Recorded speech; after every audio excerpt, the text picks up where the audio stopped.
توی دلم زبون بسته در چنگ شیرته، اسیرته در چنگ شیرته، اسیرته.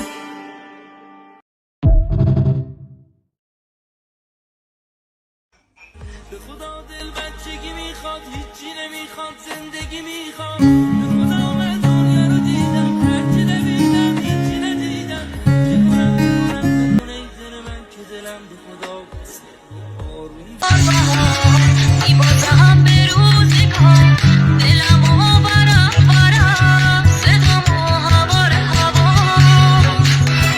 میمونم صبور میشکنم غرور آه که زندگی با من میبازم کرور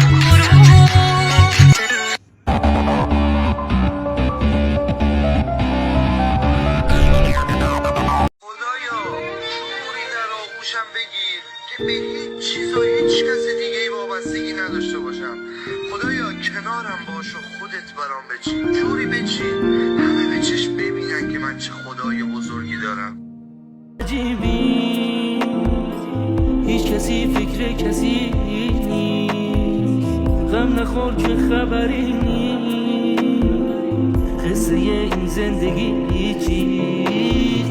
من یه پرنده رهایم، غم نخور کش تو صدایم.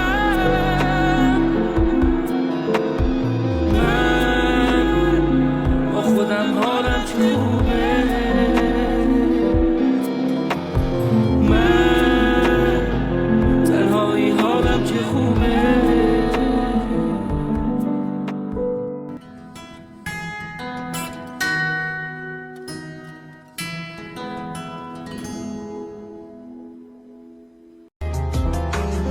میخواستم این چشمه رو آتشم دریا بشه، دنیا فقط یک ثانیه پیش تو زیبا بشه، زیبای من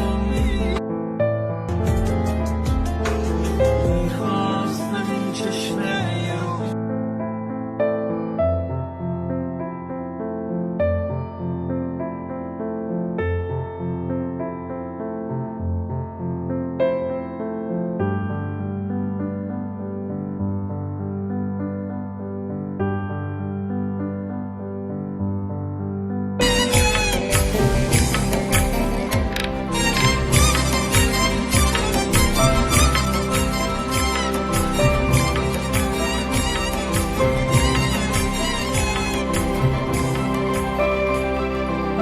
درس زندگی.